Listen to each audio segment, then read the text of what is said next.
जी news reflections के नाज़रीन को एक मरतबा फिर खुश आमदीद। और आज पाकिस्तान के सियासी उफ़क़ पे काफ़ी हलचल छाई रही। हुकूमत ने पार्लियामेंट से गुज़िश्ता रोज़ कौमी असम्बली से और सेनेट से सुप्रीम कोर्ट के प्रोसीजर्स के हवाले से एक बिल को मंजूर कराया है। हमारे सीनियर सहाफ़ी मलिक सईद अवान पार्लियामेंट में मौजूद थे, प्रोसीडिंग को कवर किया और हम उनसे थोड़े से इस बिल के खदोखाल को जानना चाहेंगे। कुछ सेनेटर्स ने क्या कमेंट्स किए, उनके हवाले से क्या आरा थी मुख्तलिफ़ पार्टीज़ की उस हवाले से, और मुस्तकबिल में इस बिल की वजह से क्या चीज़ें हमारे सामने आ सकती हैं, कौन इस बिल का फ़ायदा उठा सकता है, थोड़ा सा जानने की कोशिश करेंगे। तो ओवर टू यू मलिक साहब, थोड़ा सा हमारे न्यूज़ रिफ्लेक्शंस के नाज़रीन को बताइएगा कि क्या बिल था, कैसे पास हुआ, क्या सिलसिला कार था। जी बिल्कुल। आज जो है कौमी असम्बली के बाद आज सेनेट से जो है सुप्रीम कोर्ट प्रैक्टिस और तरीक़ाकार बिल 2023 जो है वो मंजूर करवा लिए गए। बिल बेसिकली बिलडोज़ किया गया। आज जो है अपोजिशन ने शदीद मुखालफत की, लेकिन उसके बावजूद ये बिल मंजूर हुआ। अगर हम देखें तो जब मंजूरी का अमल जारी था उस वक्त इस बिल के हक़ में 60 वोट आए, जबकि मुखालफत में 19 वोट आए। ये बिल बेसिकली ये है कि जो chief justice supreme court so मोटो लेते हैं उसके तरीक़ेकार के हवाले से था कि अब सिर्फ चीफ जस्टिस अकेले सो मोटो नहीं ले सकेंगे। इस बिल की मंजूरी के बाद अगर सदर उस पर दस्तखत कर देते हैं और ये बाकायदा एक कानून बन जाता है, तो उस कानून के तहत ये होगा कि एक 3 जजेस का पैनल बनेगा सुप्रीम कोर्ट का, जो तय करेगा कि कौन से मामले पे जो है वो सो मोटो लेना है, कौन से मामले पे नहीं लेना। इसके अलावा जो अपील का एक हक भी दिया गया इस बिल की बैक साइड पे, वो ये था कि आज तक जितने सो मोटो केसेस हुए हैं उनमें जो फैसले आए हैं उन पे ये अपील का हक दिया गया है। और ये अपील का हक तकरीबन तमाम जो साबका थे उनको दिया गया केसेस में। और इसमें जो मेन फ़ायदा नज़र आ रहा है, सियासी फ़ायदा, वो यही नवाज शरीफ को भी इससे फ़ायदा होने की सूरत है, उनको भी अपील का हक मिलेगा।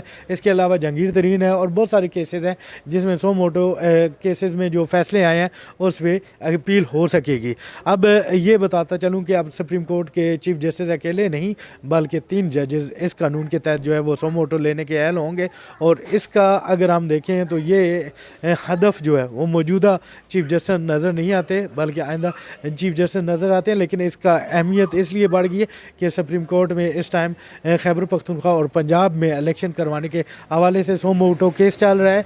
तो दूसरी तरफ सुप्रीम कोर्ट पार्लियामेंट हाउस में तकरीर भी हुई, सुप्रीम कोर्ट मुखालिफ अदलिया मुखालिफ एक करारदाद भी मंजूर की गई और अब एक कानून साजी जो है सो मोटो के हवाले से भी की गई जिसमें राइट टू अपील भी है। और ये बताइएगा, आपने जिक्र किया कि इस बिल का हदफ मौजूदा चीफ जस्टिस नहीं बल्कि मुबैना तौर पर आने वाले चीफ जस्टिस हो सकते हैं। थोड़ा सा इसको एक्सप्लेन करें और हमारे नाज़रीन को ये बताइएगा कि आने वाली चीफ जस्टिस कौन है, उनकी क्या शोहरत है। जी बिल्कुल। जैसे फ़ायज़ ईसा जो है वो उनका यही तवक्को की जा रही है कि सितंबर में वो चीफ जस्टिस का ओहदा संभालेंगे और वो आइंदा चीफ जस्टिस होंगे। और इससे क्योंकि चीफ जस्टिस के अख्तियारात कम किए गए हैं और इसमें अगर हम देखते हैं कि चीफ जस्टिस जो है वो अकेले कोई भी सो मोटो नहीं ले सकेंगे। अगर हम देखें तो माजी में बहुत सारे ऐसे फैसले आए हैं जिसमें कुछ हल्के जो है वो खुश नहीं थे। अगर हम फैज़ाबाद धरने का केस देखें, वो भी अभी तक ज़राए ने ये बताया कि सुप्रीम कोर्ट में उनकी एक पेंडिंग पड़ी हुई है। तो वो अगर जैसे फ़ायज़ ईसा आते हैं तो वो अकेले सो मोटो नहीं ले सकेंगे। अभी जो मौजूदा चीफ जस्टिस है इनका तो टेन्योर ही 3-4 महीने रह गया है। अभी जो मेन सो मोटो है वो चल रहा है, उसके बाद ये होगा कि सो मोटो में अगर कोई फैसला होता है तो उसमें भी इनको अपील का हक मिल जाएगा। अभी जैसे फ़ायज़ ईसा ने एक और भी जो है कल वो डिसीजन दिया है जो बहुत अहम डिसीजन था। उसमें उन्होंने कहा कि जो सो मोटो के केसेस चल रहे हैं उनको रोक दिया जाए और जब ये 184(3) की कानून साजी का अमल मुकम्मल हो जाए तो उसके बाद जो है इनको आगे बढ़ाया जाए। अभी उन्होंने यही कहा है कि ये एक बहुत बड़ा डिसीजन उनकी तरफ से आया था और 2-3 के ये डिसीजन था। एक जज ने अपना इख्तलाफी नोट दिया था, अभी कानून साजी हुई नहीं और उससे पहले ही कहा जा रहा है कि ये जो कानून साजी है पहले उसको देखेंगे। ये कानून साजी अगर होती है तो उसके बाद केसेस देखे जाएँ तो ये एक बहुत बड़ी जो है वो देखा जाए तो बड़ी बात है कि आप जो है एक कानून साजी होती भी है या नहीं होती। अभी सदर के पास मामला जाना है, सदर उस पर दस्तखत करते हैं या नहीं करते। मजमूई तौर पे 20 दिन जो है वो तकरीबन लग ही जाएंगे। अगर सदर के पास जाते हैं 10 दिन उनके पास टाइम है, 9 दिन के बाद वो अगर बिल पार्लियामेंट को वापस हो जाते हैं तो पार्लियामेंट दोबारा जो है वो उस बिल को मंजूर करके सदर को भेजेगी। अगर सदर फिर भी दस्तखत नहीं करते तो ये बिल वापस आ जाता है, तो ऑटोमेटिकली ये कानून बन जाएगा। लेकिन आज जो सेनेट में हुआ और उसमें बहस हुई, उसमें एक नई चीज़ सामने आई। वो ये सामने आई कि जो हुकूमत ने ये बिल लाया, वो कहते हैं जस्टिस अपना वहाँ पे पाकिस्तान तहरीक इंसाफ के जो सेनेटर थे सेनेटर अली ज़फ़र साहब, उन्होंने आज बड़े वाज़ेह अंदाज में कहा कि ये गैर कानूनी बिल है, क्योंकि हुकूमत सुप्रीम कोर्ट के हवाले से कोई बिल नहीं ला सकती, उसके लिए इनको आइन में तरमीम करनी पड़ेगी। उन्होंने आइन की लेजिस्लेटिव लिस्ट के जो है वो 55 नंबर नुक्ते का हवाला भी दिया। उन्होंने कहा उसमें मौजूद है कि आप हाई कोर्ट और जो छोटी अदालतें हैं उन पर कानून साजी कर सकते हैं, लेकिन सुप्रीम कोर्ट के हवाले से आप कानून साजी नहीं कर सकते। उन्होंने ये भी दावा किया कि अगर कानून साजी की जाती है तो इनको 10 से 15 दिन के अंदर अंदर जो है वो सुप्रीम कोर्ट अदालत जो है वो उड़ा देगी, क्योंकि ये एक गैर आइनी जो है वो इकदाम किया जा रहा है और इसके लिए आपको आइन में तरमीम करनी चाहिए। हुकूमत जो है वो इस वक्त आइन में तरमीम की पोजीशन में नहीं है, जिसकी वजह से ये कानून साजी लाएगी। कानून साजी में ये होता है कि एक बिल लाया जाता है जिसको सादा अक्सरियत दे मंजूर कर दिया जाता है, जबकि आइन में तरमीम के लिए आपको 2 तिहाई अक्सरियत चाहिए होती है, जो कि हुकूमत के पास नहीं है। अगर हम दोनों ऐवानों की 2 तिहाई अक्सरियत को देखते हैं, पार्लियामेंट का जॉइंट इजलास बुलाया जाता है, उसमें 2 तिहाई अक्सरियत देखते हैं, तो उसमें आपको जो है वो तकरीबन 298 अरकान की ज़रूरत होती है। कौमी असम्बली के इजलास में आपको 227 से 28 अरकान की ज़रूरत होती है 2 तिहाई अक्सरियत के लिए, जबकि हुकूमत के पास अगर देखें हुकूमती इत्तेहाद के पास इस वक्त 181 अरकान मौजूद हैं, जबकि अगर मुनर्रफ अरकान को देखें तो वो तकरीबन 22 से 25 अरकान बनते हैं, वो भी शामिल कर लें तो हुकूमत के पास 2 तिहाई अक्सरियत मौजूद नहीं है। तो इसलिए हुकूमत जो है वो आइन में तरमीम की बजाय जो है वो एक बिल लेके आई, पहले कौमी असम्बली से पास करवाया और आज सेनेट में जो सबसे ज़्यादा दिलचस्प बात हुई वो जमात इस्लामी के सेनेटर मुश्ताक अहमद ने उन्होंने बात की। उन्होंने कहा, उनका यही कहना था कि आपने एक करारदाद पास की जो कि अदलिया के ख़िलाफ़ थी, उसके बाद आप एक कानून साजी करने जा रहे हैं और उसमें आप सुप्रीम कोर्ट के इख्तियारात को कम कर रहे हैं। उनका यही कहना था कि अगर आप अदलिया के ख़िलाफ़ ये सब कुछ कर रहे हैं तो मिलिट्री इस्टेबलिशमेंट जो है उसके ख़िलाफ़ भी इस तरह का इकदाम उठाया जाए, क्योंकि वहाँ से भी तो मुदाखलत होती रही है। अगर अदलिया मुदाखलत कर रही है तो वहाँ से जो मुदाखलत होती रही है तो उसके लिए क्यों नहीं हुकूमत आगे आती। उन्होंने कहा कि आवाम के जो मसाइल हैं वो हमारी तरजीह नहीं है। जो बड़ी बात है इस वक्त अगर हम देखते हैं कि मुल्क में आवाम जो है महंगाई के ख़िलाफ़ रो रहे हैं लोग। अगर हम सबसे बड़ी और हमारी बदकिस्मती है कि यहाँ पे लोग मुफ्त आटा ख़रीदने के लिए घर से निकलते हैं और लाइनों में जो है वो कुचले जाते हैं और फौत हो जाते हैं, जो कि हमारे लिए एक चीज़ है जो ये क्या ऐसा नहीं कि एक पुराना ही फड्डा दोबारा सामने आ रहा है कि एक तरफ सुप्रीम कोर्ट खड़ी है, एक तरफ पार्लियामेंट, कौन सुप्रीम है। एक तरह से ये भी एक इशू नए सिरे से खड़ा होगा। पार्लियामेंट कहती है कि पार्लियामान सुप्रीम इदारा है, सारे फैसले यहाँ होने चाहिए। सुप्रीम कोर्ट पार्लियामेंट के डिसीजंस को इवन के वज़ीर-ए-आज़म को उड़ा के परे फेंक देती है। तो अगर सुप्रीम कोर्ट मुदाखलत कर सकती है तो पार्लियामेंट क्या मुदाखलत नहीं कर सकती? अनवर साहब, ये मुदाखलत नहीं है। प्रॉब्लम यह है कि एक तरीक़ाकार दिया गया जिसका मैंने पहले जिक्र किया कि पार्लियामेंट सुप्रीम है, वो किसी भी कानून में जो है वो कानून साजी कर सकती है। अब अगर आप जो बात कर रहे हैं कि ये मुदाखलत नहीं है, प्रॉब्लम यह है कि एक तरीक़ाकार है, उस तरीक़ाकार के तहत चलें तो आप मुदाखलत नहीं करते।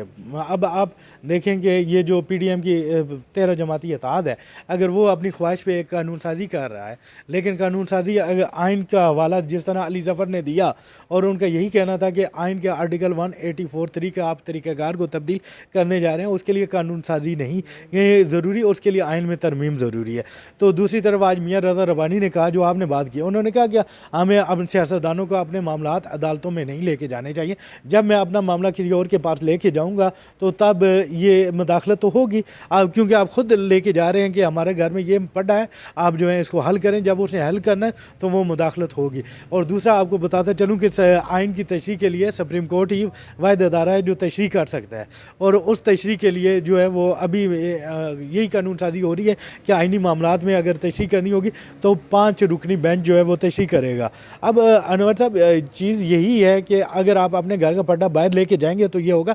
पार्लियामेंट में इख्तलाफात अगर देखें तो अभी जो अदलिया की आपने बात की, मुदाखलत की बात की, तो अगर हमें आज नज़र आता है जैसे आज जो केस था खैबर पख्तूनख्वा और पंजाब में इलेक्शन का केस था, उसमें बेंच टूट गया और एक जज साहब जो हैं उन्होंने वो प्रोसीडिंग का हिस्सा बनने से इनकार कर दिया। तो अदलिया में हमें इस टाइम दरारें नज़र आ रही हैं।